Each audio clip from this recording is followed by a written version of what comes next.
नमस्कार, India news Haryana पर आप देख रहे हैं न्यूज रूम लाइव और मैं हूं आपके साथ आयुष चित्रांश। चलिए न्यूज रूम लाइव की शुरुआत इस वक्त की बड़ी और अहम खबर के साथ करेंगे। करनाल से बड़ी जानकारी सबसे पहले आप तक पहुंचा रहे हैं। राइस मिल में हुए हादसे को लेकर के मामला दर्ज कर लिया गया है और मिल मालिक के खिलाफ आपको बता दें कि यह मामला दर्ज किया गया है। तो करनाल के राइस मिल में हादसा हुआ था और इसमें मिल मालिक के खिलाफ मामला दर्ज हुआ है। लेबर ठेकेदार ने मिलकर के मिल मालिक के ऊपर आरोप लगाया है कि असुरक्षित बिल्डिंग पर कार्रवाई नहीं की गई और इसकी मरम्मत नहीं करवाई गई और इस वजह से हादसा हुआ है। मिल की बिल्डिंग गिरने से आपको बता दें कि 4 मजदूरों की मौत हुई थी और इसमें अब मामला दर्ज किया गया है। लेकिन आरोप यह है, लेबर ठेकेदार ने मिल मालिक के ऊपर गंभीर आरोप लगाए हैं कि शिकायत के बावजूद भी मिल की मरम्मत नहीं करवाई गई थी। असुरक्षित बिल्डिंग के अंदर ही ये मिल चल रही थी और इस वजह से हादसा हुआ है। तो बड़ी जानकारी और बड़ी खबर आप तक पहुंचा रहे हैं। करनाल के तरावड़ी स्थित राइस मिल हादसे में मिल मालिक की लापरवाही का मामला दर्ज हो गया है। पुलिस ने मिल मालिक पर धारा 304 के तहत FIR दर्ज की है। इसके अलावा लेबर ठेकेदार ने मिल मालिक के ऊपर गंभीर आरोप लगाए हैं। ठेकेदार ने यह बताया है कि असुरक्षित बिल्डिंग की कई बार शिकायत मिल मालिक को की गई, लेकिन उसके बावजूद इसकी मरम्मत नहीं करवाई गई और इसी के चलते ये बिल्डिंग गिरी, जिससे मजदूरों की मौत हुई है। आपको ये भी बता दें कि करनाल के तरावड़ी कस्बे में शिव शक्ति राइस मिल में 3 मंजिला इमारत है जो कि गिरी है, जिसके मलबे में कई मजदूर दबे हैं। इसके अलावा 4 मजदूरों की इसमें मौत हुई है, जबकि 20 मजदूर इसमें गंभीर रूप से घायल बताए जा रहे हैं। हालांकि मृतक के परिजनों को और घायलों को मुआवजा देने का ऐलान हो चुका है। मृतक के परिजनों को 8-8 लाख का मुआवजा दिया जा रहा है, जबकि घायलों को 1-1 लाख रुपए की आर्थिक मदद की जाएगी। हादसे के समय बिल्डिंग के अंदर करीबन 150 से ज़्यादा मजदूर मौजूद थे। अब ध्वस्त हुई बिल्डिंग के स्ट्रक्चर और हादसे की जांच के लिए कमेटी का गठन कर दिया गया है और इस पूरे प्रकरण में अब मामला भी दर्ज हुआ है। मिल मालिक के खिलाफ भी आपको बता दें कि मामला दर्ज किया गया है। तो आरोप ठेकेदार ने यह लगाए हैं कि शिकायत कई बार की गई। मिल मालिक को भी बताया गया कि ये बिल्डिंग जर्जर हो चुकी है, इसकी मरम्मत होनी चाहिए, लेकिन उसके बावजूद इसको अनदेखा किया गया। नतीजा ये हुआ कि इतना बड़ा हादसा हुआ जिसमें 4 लोगों की जान चली गई है। तकरीबन 20 से ज़्यादा मजदूर जो कि गंभीर रूप से घायल बताए जा रहे हैं। जिस समय ये हादसा हुआ है 150 से ज़्यादा लोग आपको बता दें कि इस पूरी 3 मंजिला इमारत के अंदर मौजूद थे। तो बड़ा हादसा करनाल के अंदर हुआ और अब 3 मंजिला इमारत जब गिरी है तो उसके बाद मामला दर्ज किया गया है। राइस मिल हादसे के पूरे प्रकरण में मामला दर्ज हो चुका है। मिल मालिक पर लापरवाही का मामला दर्ज हुआ है। लेबर ठेकेदार ने मिल मालिक पर गंभीर आरोप भी लगाए हैं कि असुरक्षित बिल्डिंग की मरम्मत नहीं करवाई गई। नतीजा ये है कि 4 लोगों की जान इसमें चली गई है और असुरक्षित बिल्डिंग की कई बार शिकायत की गई, लेकिन उसके बावजूद भी इस पर कोई ध्यान नहीं दिया गया। तो लापरवाही का ये पूरा मामला है और जिस तरह से ये बिल्डिंग गिरी है उसमें मिल मालिक की जो लापरवाही है वो सामने आ रही है, क्योंकि ठेकेदार ने ये स्पष्ट किया है कि उसने कई बार ये शिकायत मिल मालिक को की कि ये बिल्डिंग पूरी तरह से जर्जर हो चुकी है, असुरक्षित है, इसकी रिपेयरिंग होनी चाहिए, इसकी मरम्मत करवानी चाहिए, लेकिन उसके बावजूद मिल मालिक ने इसके ऊपर ध्यान नहीं दिया और नतीजा ये हुआ कि इतना बड़ा हादसा हुआ है। तकरीबन 150 से ज़्यादा लोग आपको बता दें कि इस 3 मंजिला इमारत में उस समय मौजूद थे और हादसे में 4 लोगों की जान चली गई है। 20 से ज़्यादा लोग इसमें गंभीर रूप से घायल बताए जा रहे हैं।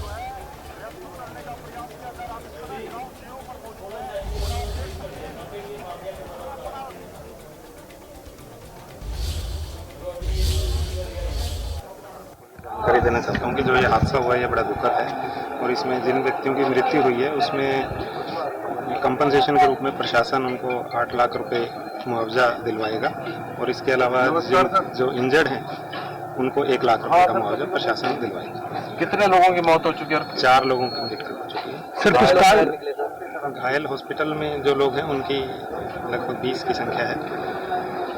सर बिल्डिंग गिरने की कोई वजह से कारण के बारे में तो जो कमेटी की रिपोर्ट देगी, मैं तो आपको सिर्फ कंपनसेशन के बारे में जानकारी दे रहा हूँ। देखिए, शिव शक्ति राइस मिल करके एक राइस मिल थी। हमारे पास में सूचना मिली कि रात को 3 बजे के आसपास यहाँ पे एक 3 स्टोरी बिल्डिंग थी, जो कि यहाँ पे जो इनकी लोकल जो लेबर थी वो रहती थी। तो वो जो स्ट्रक्चर है वो कहीं ना कहीं कोलैप्स हुआ है और इसके बाद में हमारे टोटल जो इंजर्ड जो व्यक्ति है उनकी संख्या 20 है। सभी की हमने जो मेडिकल केयर फैसिलिटीज़ हैं उनको सभी रिस्पेक्टिव इंस्टीट्यूशंस में हमने एडमिट करवा दिया है और उनकी देखरेख करी जा रही है। इसके अलावा 4 ऐसे व्यक्ति पाए गए जिनकी मौके पे मौत हो गई है। तो रेस्क्यू अभी भी चल रहा है सर? रेस्क्यू अभी भी चल रहा है, पर हमने जो भी इंडिविजुअल्स यहाँ पे रहते थे उनको अकाउंट फॉर करा है और जो यहाँ पे जो ठेकेदार थे उनके माध्यम से जो हमको सूचना मिली है तो सभी अकाउंट फॉर कर लिए गए हैं। टोटल 24 अफेक्टेड पर्सन्स थे। बाकी जो 150 के आसपास टोटल लोग यहाँ पे रहते थे, उसमें से बाकी लोग तो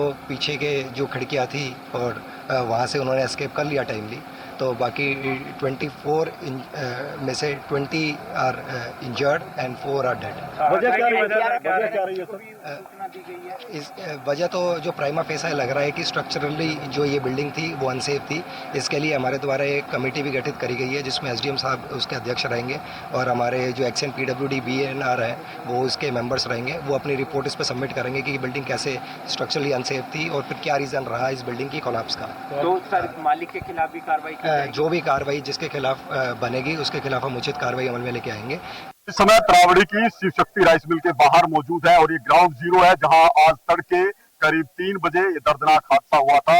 यहाँ की 3 मंजिला इमारत जिसके अंदर बड़ी संख्या में मजदूर रहते थे, लेबर क्वार्टर थे यहाँ, जिनकी संख्या जो है 24 बताई जा रही है। 150 से ज्यादा मजदूरों को यहाँ पर रखा गया था। हमारे साथ इस घटना के प्रत्यक्षदर्शी मौजूद है। क्या नाम है आपका जी? बोलिए। यही नाम है। तो आप यहीं के बिल्डिंग में जब हादसा? हाँ, बिल्डिंग में है। कैसे हुआ, क्या देखा? 3 बजे कांड हुआ है। 342 होता है। ये 3 बजे कांड हुआ है और निकले को प्लान था, खिड़की से वो तोड़ गया है तब निकले बंदा। दरवाजा नहीं था निकलने के लिए? नहीं, निकले नहीं था। फिर कैसे निकले हैं? तो निकले बोले पीछे वो खिड़की था लड वो चोला गया लड से कथी से कट गया है तब निकला है बंदा। 300 ठेकेदार अभी आया नहीं? कमरे हैं यहाँ बिल्डिंग में? इसमें बिल्डिंग है 3 कमरा है। कमरे कितने हैं? 3 मकान है। अच्छा, 3 बिल्डिंग है। 3 बिल्डिंग है उसमें। एक कमरे में 5 है, कोई 10 आता है। अच्छा, 10 भी मजदूर रखे होते हैं? हाँ, कोई 10 आता है सोता है, कोई 5 कमरा सोता है, कोई 20 सोता है। ये बात है, बंदे सोते हैं। तो वजह क्या रही है, क्यों गिरी बिल्डिंग? गिर गया है 3 बजे गिर गया। कैसे गिर गया हम तो देखे नहीं बाबूजी। तो पहले दिक्कत थी बिल्डिंग में किसी तरह की? देखो, हो सकता है पहले भी दिक्कत हो सकता है, ऐसी कोई बड़ी बात नहीं है। लेकिन हम लोग यहाँ तरावड़ी में रहते हैं, काफी दिन से रहते हैं। लेकिन ये जो बिल्डिंग जो बनाया था अभी कोई थोड़ा दिन पहले ही बनाया है, कोई ज्यादा नहीं होगा, 3-4 साल के मतलब आसपास होगा ये। लेकिन इसमें जो आदमी रहता है काफी संख्या में आदमी रहता है, कम से कम 200-250 आदमी रहता है। तीसरी मंजिला है ये, ऐसी बात नहीं है इसमें। हाँ, बाकी ये आदमी इसी में भी रहता था। कच्चा ले वाला था, ये बहुत देर के ले बना था, ये कच्चा ले वाला था। हाँ, जैसे हम देखे हैं, हम 5-6 साल से कमा रहे हैं इसमें। ये कच्चा ले वाला था। सही पकड़ प्रत्यक्षदर्शी है जो इसी बिल्डिंग के अंदर रह रहे थे जब ये बिल्डिंग गिरी है, हादसा हुआ है। बताया जा रहा है कि मजदूरों की संख्या बहुत ज्यादा थी, हालांकि 150 बताई गई है, लेकिन जिस तरह से प्रत्यक्षदर्शी जो मजदूर यहाँ रह रहे थे उनके अनुसार ये संख्या बहुत ज्यादा थी। एक कमरे में 10 मजदूरों को रखा गया था। ऐसे में हालात आप देख सकते हैं कि क्या रही होगी इस इमारत की, क्योंकि 18 से 20 साल पुरानी ये बिल्डिंग जो है बताई गई है। और कितनी सुरक्षित होगी मजदूरों के लिए, क्योंकि बड़ी संख्या थी मजदूरों में, तो कहीं ना कहीं एक बड़ी लापरवाही जरूर है मिल मालिकों की तरफ से बरती गई। हालांकि इस मामले की जांच के लिए अब कमेटी जरूर गठित कर दी गई है। वहीं कंपनसेशन की बात भी सामने आई है कि जो मजदूर मरे हैं, 4 मजदूर जिनकी मौत हुई है, उनको 8 लाख रुपए मुआवजा दिया जाएगा। वहीं जो घायल हुए हैं, करीब 20 मजदूर हैं उनकी संख्या, उनको भी 1-1 लाख रुपए का मुआवजा सरकार की तरफ से मिलेगा। करनाल से Mahendra Singh, India news Haryana.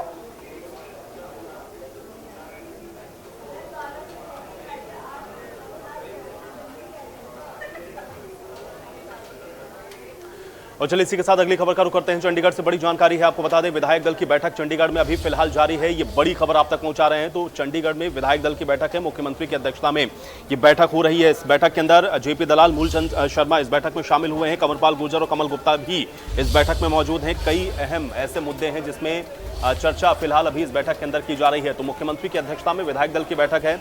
BJP के सभी विधायक आपको बता दें कि इस बैठक में पहुंच रहे हैं। विधायक दल की बैठक है, कई ऐसे महत्वपूर्ण विषय हैं जिसको लेकर के चर्चा इस बैठक के अंदर अभी फिलहाल की जा रही है। तो ये बैठक फिलहाल जारी है। ये बड़ी जानकारी, मुख्यमंत्री की अध्यक्षता में ये बैठक हो रही है और मूलचंद शर्मा इस बैठक में शामिल हैं। कृषि मंत्री जेपी दलाल की भी मौजूदगी है। इसके अलावा शिक्षा मंत्री कंवरपाल गुर्जर और कमल गुप्ता भी इस बैठक में शामिल हुए हैं।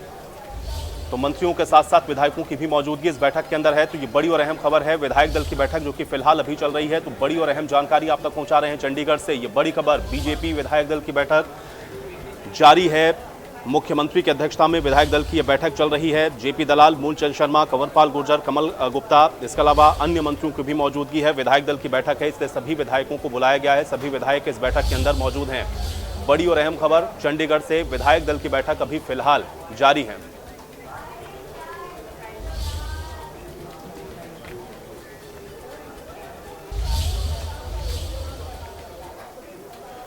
तो अगली खबर का रुख करते हैं। हिसार से बड़ी जानकारी है। हिसार में आपको बता दें कि कोरोना विस्फोट हुआ है। एक साथ काफी संख्या में कोविड के केसेस यहां पर मिले हैं। तो बड़ी जानकारी है। 24 घंटे का आंकड़ा अगर आप देखें तो 36 नए मरीज हिसार के अंदर रिपोर्ट किए गए हैं। बड़ा विस्फोट कोरोना का हुआ है और हिसार के अंदर इसके बाद हड़कंप मचा हुआ है। 24 घंटे के अंदर 36 नए केस हिसार में आइडेंटिफाई किए गए हैं। अगर एक्टिव केस आप देखेंगे तो जिले के अंदर 123 हो गए हैं और रिकवरी रेट घट करके 97.96% आ गया है। तो ये बड़ी जानकारी है। 24 घंटे में 36 नए मामले हिसार के अंदर, ये मामले काफी तेजी के साथ बढ़ रहे हैं। कोरोना विस्फोट से हड़कंप मचा हुआ है। हालांकि स्वास्थ्य विभाग पहले से ही अलर्ट पर है। अस्पतालों के अंदर भी आपने देखा, क्योंकि स्वास्थ्य मंत्री की तरफ से पहले ही निर्देशित किया गया था, अलग से डेडिकेटेड कोविड वार्ड्स बनाए गए हैं, बेड की व्यवस्था की गई है। लेकिन केस आप देख रहे हैं कि बहुत तेजी के साथ बढ़ रहे हैं और हिसार के अंदर एक साथ 24 घंटे के अंदर अगर आप देखें तो 36 नए मामले रिपोर्ट किए गए हैं और कुल एक्टिव केस 123 पूरे जिले के अंदर हैं। रिकवरी रेट घट करके 97.96% हो गया है।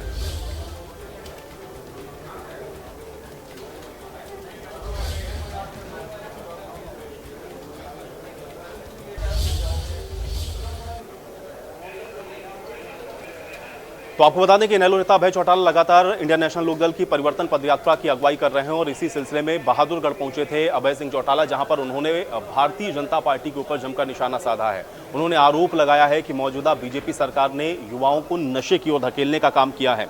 भाजपा सरकार ने रोजगार न देकर के युवाओं के साथ बड़ा धोखा किया है। अभय चौटाला ने यह भी कहा कि इनेलो की सरकार बनने पर युवाओं को रोजगार देने का काम किया जाएगा।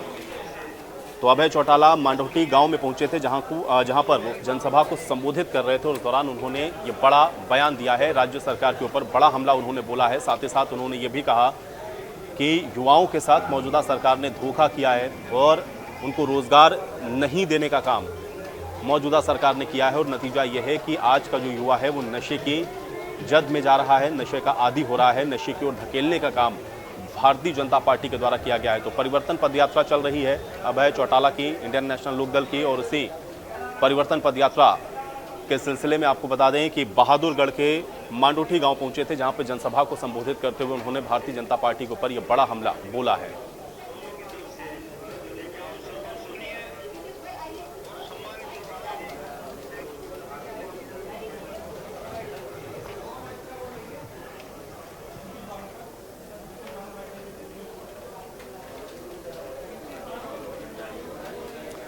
तो वहीं आपको बता दें कि चरखी दादरी पहुंची विधायक नैना चौटाला की तरफ से नवनिर्मित फायर स्टेशन का जायजा लिया गया है। इसके अलावा आपको बता दें कि नैना चौटाला ने बिजली और पानी की सुविधा को लेकर के भी विभाग के अधिकारियों को मौके पर बुला करके निर्देशित किया है। इसके अलावा जल्द से जल्द समस्या के समाधान करने के उन्होंने आदेश दिए हैं। नैना चौटाला ने चौधरी बीरेन्द्र सिंह पे भी तंज कसते हुए कहा कि गठबंधन 5 साल तक रहेगा और अभी तो बहुत काम करना है, चुनाव के बारे में अभी से क्यों सोचा जाए।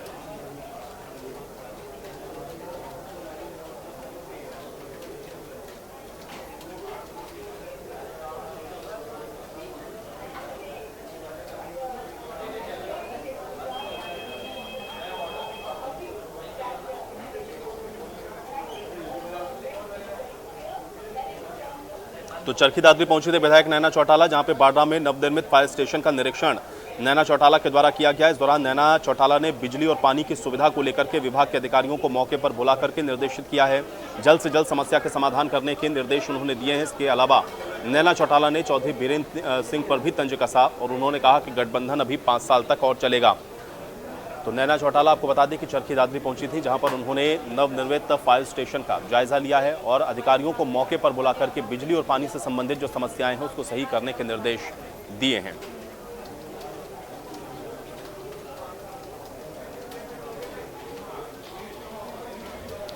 तो खबर सिरसा से आपको बता दें कि सिरसा में संयुक्त किसान मोर्चा के तत्वाधान में आज एक बार फिर से फसलों के मुआवजे को लेकर के विरोध प्रदर्शन किया गया है। फसल खराबे के मुआवजे को लेकर के किसान लगातार विरोध कर रहे हैं और संयुक्त किसान मोर्चा की तरफ से अब स्पेशल गिरदावरी को लेकर के प्रदर्शन हुआ है। इसमें लघु सचिवालय के सामने प्रदर्शन करते हुए किसानों ने कहा कि सरकार ने खराब फसलों की स्पेशल गिरदावरी के आदेश दिए, लेकिन अभी तक उनकी फसलों की गिरदावरी नहीं हुई है। किसानों ने आरोप ये भी लगाया है कि सरसों और गेहूं की कटाई का काम चल रहा है और ऐसे में अगर बची हुई फसल की भी कटाई हो गई तो सरकार स्पेशल गिरदावरी कैसे करवाएगी। किसानों ने सरकार से जल्द गिरदावरी करवा करके नुकसान का पूरा मुआवजा देने की मांग की है। इसके साथ ही पीएम फसल बीमा योजना के तहत कंपनियों की तरफ से नुकसान के क्लेम की भी मांग की गई है।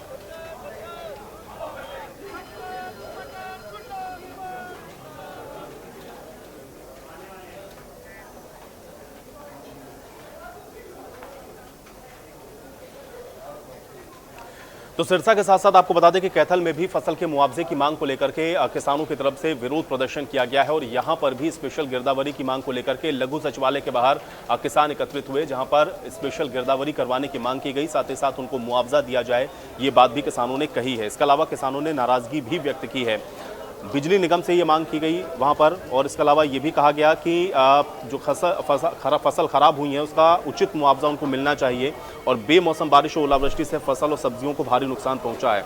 सरकार ने फसल के स्पेशल गिरदावरी के आदेश दिए हैं, लेकिन अभी तक फसलों की गिरदावरी नहीं हुई है। किसानों ने यह भी कहा है कि सरकार जल्द से जल्द गिरदावरी करवा करके किसानों को उनके नुकसान की भरपाई करे।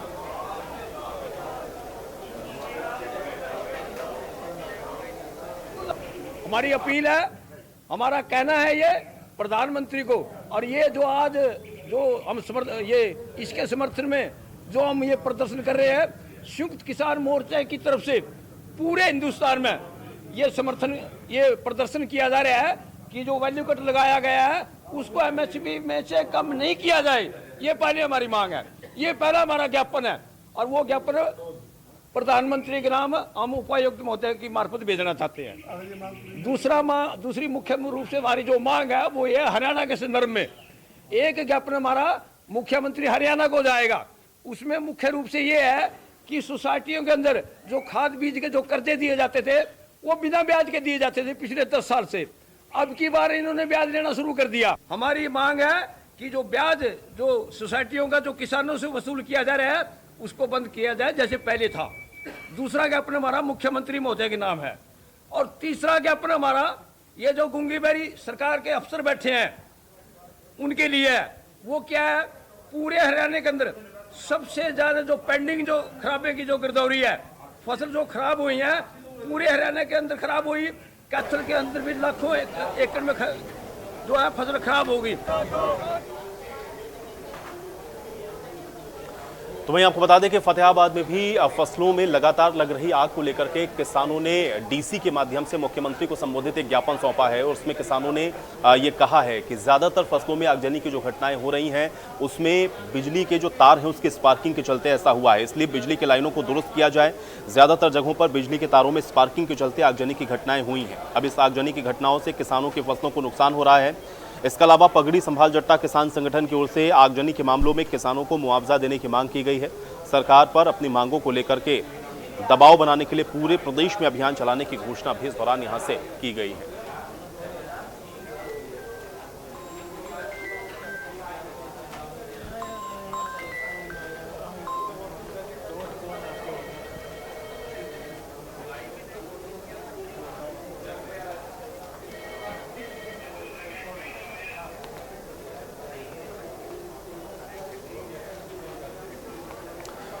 तो खबर गुरुग्राम से आपको बता दें कि गुरुग्राम के जिला अस्पताल में एक बार फिर से अंधेरा छा गया है। लगातार आपको बता दें कि यहां पर बिजली की समस्या बनी हुई है। रविवार को आपको बता दें, रविवार से सोमवार तक करीबन 20 घंटे तक यहां पर बिजली गुल रही। कड़ी मशक्कत के बाद सोमवार को बिजली आई, लेकिन चंद घंटों के ही बाद बिजली फिर से चली गई, जिसके बाद जिला अस्पताल में एक बार फिर से अंधेरा छा गया। आपको बता दें कि जिला अस्पताल का बड़ा जनरेटर करीब 1.5 साल से खराब पड़ा है और ऐसे में छोटे जनरेटर से काम यहां पर चलाया जा रहा है, लेकिन रविवार की रात अंडरग्राउंड वायरिंग में कोई खराबी आने से बिजली गुल हुई। 2 तस्वीरें भी आपको हम दिखाते हैं, कल की तस्वीर है और एक आज की है। कल भी बिजली नहीं होने से मरीज परेशान थे। मरीजों को जो इलाज है वो टॉर्च की रोशनी में किया गया। खबर दिखाई गई, केवल 2 घंटे के लिए बिजली आई और उसके बाद फिर से चली गई। और दूसरी तस्वीर हम आपको आज की दिखा रहे हैं, जहां पर सुबह से एक बार फिर से बिजली गुल है और मरीजों को यहां पर भारी परेशानी का सामना करना पड़ रहा है।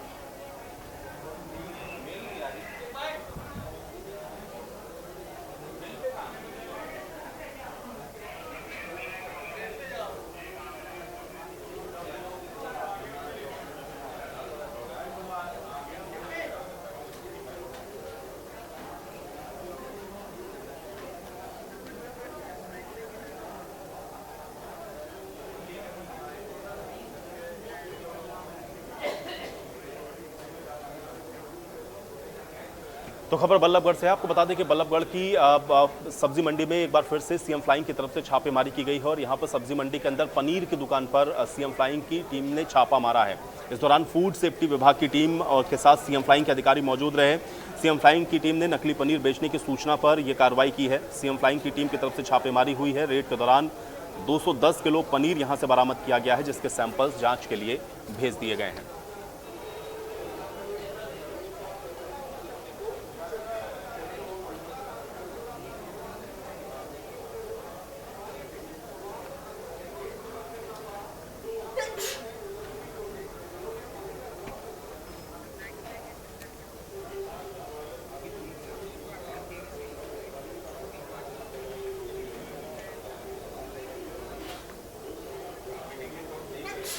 तो खबर झज्जर से आपको बता दें कि झज्जर के अंदर स्वास्थ्य विभाग की टीम की तरफ से छापा मारा गया है और यहां पर शिकायत ये मिल रही है कि यहां पर अवैध तरीके से गर्भ में पल रहे भ्रूण की जांच की जा रही थी। उत्तर प्रदेश से चल रहे अवैध लिंग जांच रैकेट की जानकारी सिविल सर्जन झज्जर को मिली थी और इसी के बाद सिविल सर्जन झज्जर के द्वारा टीम गठित करके भेजा गया है। Civil surgeon doctor Brahmdeep Singh ने यह बताया है कि कैप्टन शक्ति सिंह के मार्गदर्शन में झज्जर की पीसीपीएनडीटी की टीम को यहां पर भेजा गया है और टीम के द्वारा नकली ग्राहक बना करके 35,000 में एक डील फिक्स की गई और फिर पिलखुआ यूपी टोल के पास उनको बुलाया गया, जहां पर एक साथ ही 8 गर्भवती महिलाओं को और एक महिला टाउट को पकड़ा गया है। मौके का फायदा उठा करके हालांकि ऑपरेटर वहां से फरार हो गया है, लेकिन महिला की गिरफ्तारी हो चुकी है और पुलिस अब आगे की पूछताछ कर रही है।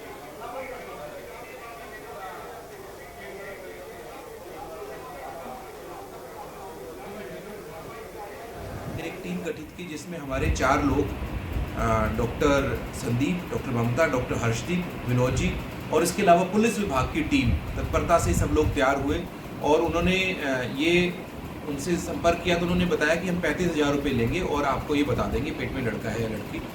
जब टीम वहाँ पर पहुँची तो उन्होंने ये जाँच की और उसके बाद में ये बताया, लेकिन उससे ज़्यादा बड़ी हैरानी की बात ये रही कि वहाँ पर जो जाँच हो रही थी वो कोई एक अल्ट्रासाउंड सेंटर नहीं था, बल्कि एक पोर्टेबल मशीन जो कि अनलाइसेंस थी उसके ऊपर वो कार्रवाई चल रही थी। और अभी इस समय वहाँ के स्वास्थ्य विभाग के साथ टीम के साथ में कार्रवाई चल रही है। जो भी आगे की कार्रवाई होगी वो हम आपको आगे बता पाएंगे। जय हिंद।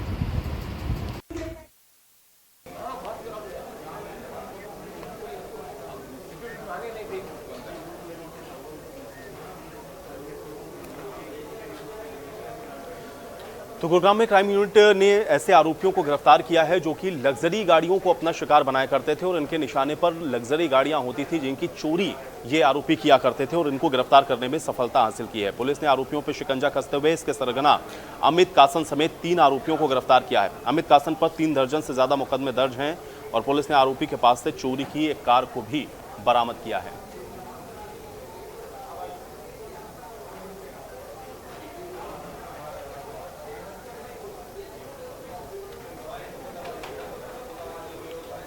तो गुरुग्राम पुलिस की क्राइम यूनिट ने 3 ऐसे आरोपियों को गिरफ्तार किया है जो कि लग्जरी गाड़ियों को अपना निशाना बनाते थे और ये आरोपी इतने शातिर थे कि पल भर में ही लग्जरी गाड़ियां चोरी करते थे और फरार हो जाते थे।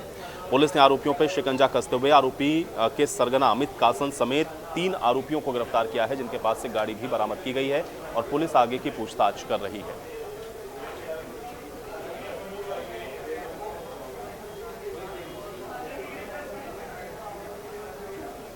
और चलिए इसी के साथ न्यूज़ रूम लाइव में मेरे साथ फिलहाल इतना ही, लेकिन आप बने रहिए इंडिया न्यूज़ हरियाणा के साथ। नमस्कार।